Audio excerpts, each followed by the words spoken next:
할렐루야. 금요일 새벽에 오신 우리 성도님들을 환영하고 축복합니다. 우리 서로 인사하실까요? 반갑습니다. 오늘 금요일 아침에 커피타임 우리 권사님들이 준비해 놓으셨답니다. 기도 마치고 교제할 수 있기를 바라고, 또 오후 5시에 한국장의사의 우리 필립 선교사님 부친 천국 환송 예배가 있습니다. 또 이루어하실 수 있기를 바랍니다. 하나님의 역사에는 때로는 큰 기적, 또 놀라운 이적, 능력으로 이렇게 나타나서 하나님의 일이 이루어질 때가 있습니다. 이처럼 불같은 수많은 엄청난 사람들을 놀라게 하는 기적도 있지만, 그러나 또 하나님의 말씀으로, 성령의 세미한 음성으로 또 하나님께서 역사하시는 그런 은혜가 또 있습니다. 근데 대부분의 학자들이 이야기를 하지만 거대한 기적, 거대한 역사 속에는 사람들이 놀라기는 하지만 진정한 사람의 변화, 인성의 변화, 또 성품의 변화, 믿음의 변화는 그렇게 크지 않다는 것이 학자들의 공통적인 이야기예요. 왜냐하면 몇 가지 이야기를 들을 수 있는데, 구약의 이집트에서 10가지 재앙과 그리고 홍해에서 나타난 엄청난 바다가 갈라지는 역사와, 그리고 광야 40년 동안에 날마다 하늘에서 먹을 것이 내려오고 일도 하지 않았는데 우리말로 말하면 쌀가마가 계속 떨어졌는데 한 달, 두 달이 아니라 몇 년이요? 40년간 떨어지고 하나님의 임재가 눈에 보였잖아요. 구름기둥, 불기둥. 그런데 60만이 한두 사람 빼고 다 광야에서 죽었잖아요. 계속 불평하고 원망하다가 그냥 죽었어요. 그러니까 엄청난 기적이 실제 성품과 인성과 그리고 하나님 앞에서 가야 될 인격의 큰 변화가 없었다는 말이죠. 신약에서도 그런 이야기를 해요. 우리 예수님께서 예수님 따라다닌 사람들이 1, 2천 명이 아니고 수만 명씩 따라다녔잖아요. 막 문둥병 고치고 죽은 사람도 살려내고 경제적인 기적이 일어나고, 그래서 조그만 음식 가지고 5천 명이 아니라 여자와 아이 외에 남자만 5천 명이니까 수만 명이 먹었는데 예수 믿었다는 사람이 별로 이렇게 나타나지 않고, 십자가 고난 이야기하니까 다 떠나버리잖아요. 그 12명만 남았을 때 우리 주님이 섭섭해서 그런 말씀을 하지는 않으셨을 거예요. 제자들 믿음을 확신시키기 위해서 너희들 또 가려느냐? 우리 주님이 물어보시니까 제자들이 영생의 말씀이 주께 있사오니 우리가 누게 가오리까? 12명만 남았다는 말이죠. 그러니까 돈을 많이 벌고 막 어마어마한 불같은 기적이 일어난다고 해서 근본적인 신앙의 변화와 인격의 변화가 물론 그런 분들도 있지만 그렇게 크지 않다. 근데 성령이 오신 이후에 베드로가 설교했을 때는 몇 명이 초대교회에 들어왔나요? 한 번 설교하는데 3,000명이 들어오잖아요. 이건 성령님의 세미한 역사예요. 그래서 하나님은 큰 기적 속에서도 일하시지만 세미한 음성, 그 말씀을 통해서 사람을 변화시키고 믿게 하고, 그리고 회개시키고 하나님께 헌신을 결단하게 한다. 그런 신학자들의 공통적인 이야기가 있고, 실제로 우리도 그런 것을 경험합니다. 엘리야가 갈멜산에서 바알 선지자 450명 대결에서 승리한 데는 하늘에서 불이 떨어졌기 때문에 그렇습니다. 그렇죠? 그리고 얼마나 그 기적이 놀랐으면 온 북쪽 이스라엘 백성들이 바알을 섬기다가 엘리야가 저 450명 잡아라! 그러니까 다 붙잡아가지고 바알을 섬기던 이스라엘 백성들이 450명 붙잡아가지고 막 기돈 시내가에 들어가서 다 죽이잖아요. 그러니까 막 어마어마한 역사죠. 아합이 왕이 된 이후에 이런 여호와를 믿는 하나님의 역사로 말미암는 승리는 이게 처음이잖아요. 어마어마한 역사가 일어난 것이죠. 근데 그 결과를 들은 아합 왕의 아내 이세벨이 내일 이 시간에 너 반드시 죽는다. 엘리야는 이 승리 때문에 비가 오는데 아합 왕이 궁궐로 가는데 마차 앞에서 허리끈을 메고 막 동여 메고 달려가는데 중국말로 말하면 축지법을 쓴가 하는가 그럴 정도로 막 마차 앞에서 막 궁궐까지 달려가는 엄청난 기적도 일어났잖아요. 근데 그렇게 달려가는 엘리야 마음속에는 야, 여호와의 종교가 승리했다. 그러니까 이 어마어마한 기적이 일어났고 그래서 궁궐에 가거나 이스라엘 백성들 만나면 환영받으리라.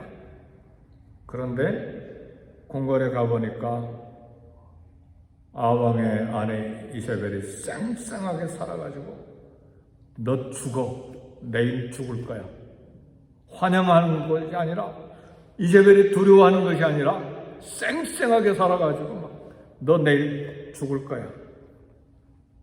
네, 이세벨이 굉장히 무서운 여자죠. 아합 정권의 기초와 정당성을 바알 종교에 두었는데 바알이 무너짐과 동시에 아합 정권의 기초가 무너지는 것을 이세벨은 알고 있었어요. 근데 아합 왕은 미련해가지고 바알 선지자들 450명 죽는데도 멍하니 쳐다봤어요. 남자들이 보통 그래요. 저를 비롯해서 미련하고 어리숙하고. 이 이세벨은 정확하게 판단하는 거예요. 지금 정세가 어떻게 돌아가는지. 자기 남편 아합 왕의 정권을 세우는 데는 엘리야를 죽여야 된다. 그래야 정권이 바로 선다. 그러니까 이세벨은 무서운 여자예요. 앞뒤 정확하게 분석하고 판단하기 때문에 엘리야 죽여야 이 아합 정권이 살아난다. 그래서 죽인다. 이런 이세벨의 살인 위협에 엘리야 선지자가 순식간에 마음이 무너져 버렸어요. 어떻게 이런 일이 있을 수 있을까요? 그래서 오늘 우리가 봉독한 말씀은 신학에서도 상담 심리학에서도 굉장히 많이 연구합니다. 네, 굉장히 중요한 부분이기 때문에 심리적인 부분, 우울증 부분, 성공 후에 좌절하고 절망하는 이런 것들이 무수하게 인간 사회에서 일어나고 또 우리 신앙생활에서도 일어나기 때문에 굉장히 연구를 많이 하는 본문이 오늘 열왕기상 19장입니다. 엘리야는 물론 이세벨이 여호와의 선지자들을 다 죽인 무서운 여자인 것을 알았는데 그러나 그것보다 더 심리학적인 면에서 정신적인 부분에서 마음이 무너진 가장 큰 이유는 영적 공백 상태가 이루어진 거예요. 갈멜산에서는 위대한 승리 대대로 빛날 업적이고 북쪽 이스라엘만 아니라 남쪽 유다까지 막 진동하는 소문이 나는 그런 엄청난 역사였잖아요. 하늘에서 불이 내리다니. 그러나 엘리야의 하늘을 날듯한 화려한 성취감과 만족 이면에는 피곤과 무기력이 공존해. 그러니까 성공한 순간, 위대한 업적의 최정상에 있는 순간에 낭떠러지로 떨어진다 그 말이죠. 그래서 때때로 연예인들이 화려한 무대 앞에서 수만 명에게 박수를 받다가 그 음악 뒤에서 마약 먹다가 결국은 자살하는 이유가 이런 정신적인 공백이 찾아오기 때문에 그래요. 왜 이런 것이 인간에 오는지 우리는 잘 몰라요. 그러나 그런 현상들이 이 엘리야에게도 찾아온 거예요. 사람이 가장 우리 영적인 부분에서도 그래요. 하나님과 가장 가깝게 느꼈다고 성령 충만, 그리고 은혜를 가장 많이 받았다고 느끼는 순간, 무엇인가 이루고 성취했다는 순간 무너진다는 걸 조심해야 돼요. 사단은 거기 들어가서 예리하게 공격한다 그 말이죠. 그래서 이단들 보면요, 교주들 보면, 한국의 전도관 박태선도요, 한강에서 기도할 때 하늘에서 불이 떨어졌다고 그랬잖아요. 근데 내가 예수다 하고 나가버렸잖아요. 내가 감람나무다 하고 나가버렸잖아요. 그게 무서운 거예요.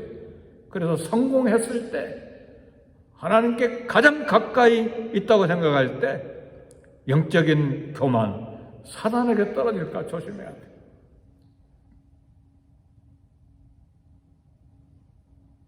이런 것들이 한두 사람이 아니라 많은 사람들에게 찾아와요.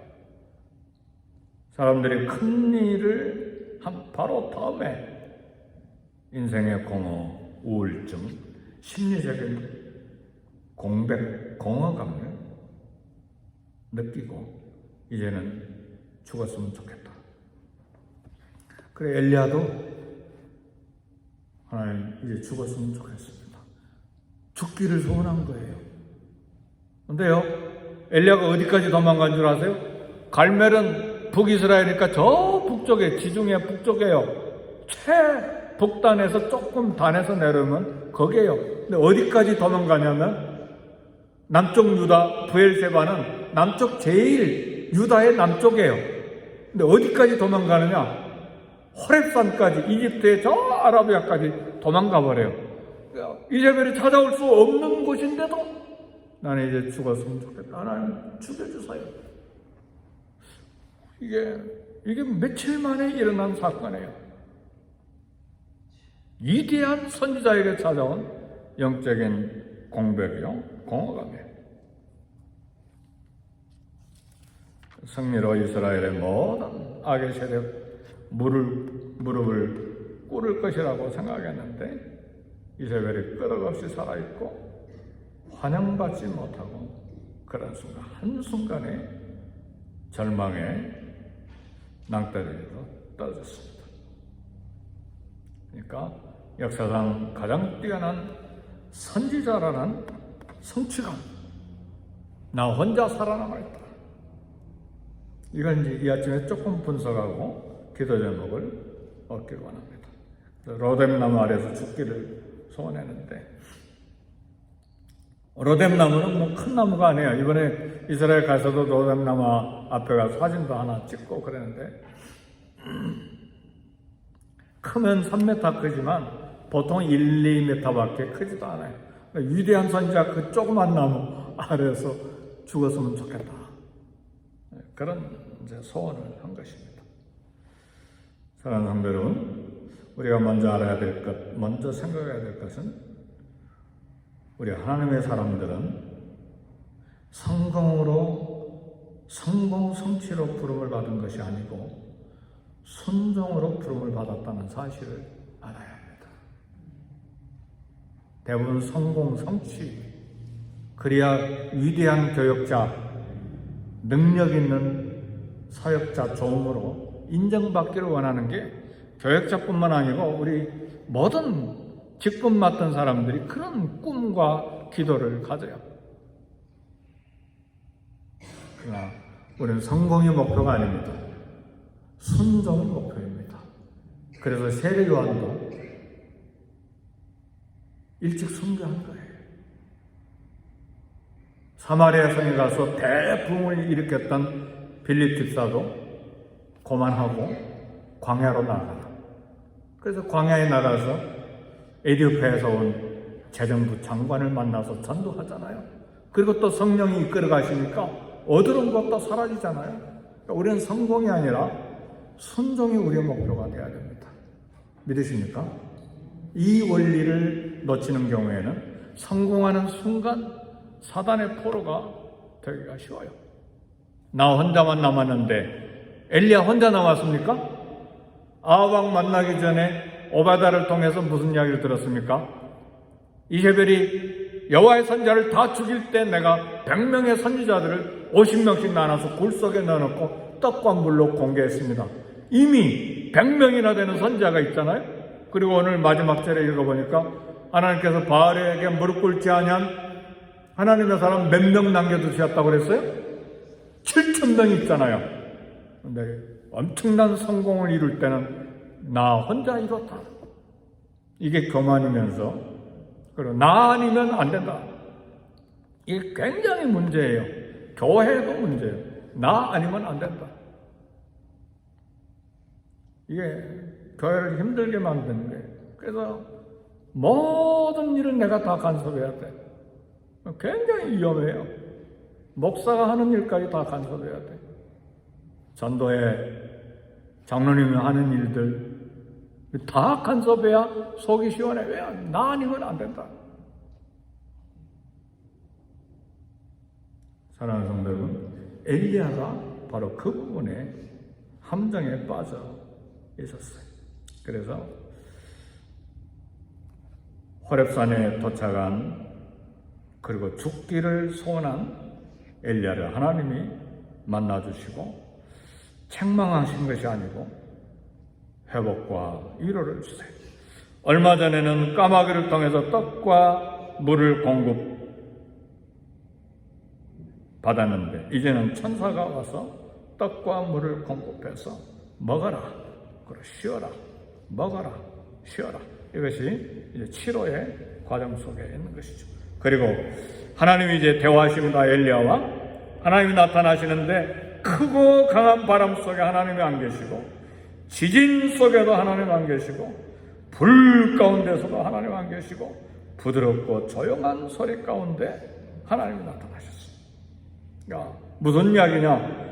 하나님은 거대한 기적을 통해서도 일하시지만 세미한 음성으로 조용하게 은밀하게 하나님이 일하신다는 말이죠. 하나님의 사역이 무력으로 큰 능력으로만 파괴하는 것이 아니고 침묵하시고 잔잔히 보이지 않는 가운데서도 일하신다. 그 말입니다. 그러니까 세미한 음성도 가치가 있어요. 그러니까 어떤 세미한 음성의 일을 엘리야가 해야 되느냐?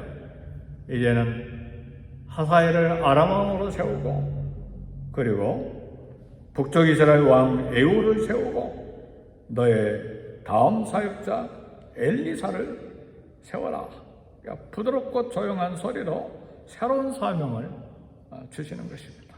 엘리야 혼자만 남은 것이 아니고 혼자만 남았다고 생각하는 건 나만 하나님 일을 할 수 있다고 생각하는 건 자기 중심적인 오해입니다. 그래서 하나님의 하사엘을 세워서 일을 시키시고 예후를 세워서 일을 시키시고 엘리사를 세워서 일을 시키시고 그리고 마지막에 결정적으로 이야기하십니다. 너 혼자만 있는 것이 아니라 7,000명이 있다. 7,000명이 있다. 우리 18절 다 같이 읽고 말씀을 마치겠습니다. 시작. 그러나 내가 이스라엘 가운데 7,000명을 남기리니 다 바알에게 무릎을 꿇지 아니하고 다 바알에게 입맞추지 아니한 자니라. 아멘. 그러니까 담임 목사 혼자 일하는 걸로 생각하시면 안 됩니다. 다 전도에서도 일하고 장로님들도 일하시고 권사님들도 일하시고 집사님들도 일하시고 청년들도 일하고 성가대도 일하고 다 부엌에서도 일하고 파킹랏에서도 일하고 다 일하는 거예요. 모두가 합해서. 그러지 않고 어떻게 담임 목사 혼자 다 일합니까? 그러니까 모든 분들 맡은 분들 일하도록 격려하고 또 대접도 하고 축복하고 기도하고 그렇게 해서 다 각자 일을 하는 거예요. 혼자 일하라는 것이 아니라. 그렇잖아요? 하나는 조용하게 은밀하게 일해 나가십니다. 갈멜의 불의 사역이 아니라 이제는 조용한 일, 여러 사람을 통해서 하나님의 말씀으로 일하도록 세미한 음성을 들려주신 것입니다. 조용하고 부드럽게 또 말씀으로 일하도록 역사하시는 하나님을 엘리야에게 보여주신 것입니다. 기도하겠습니다.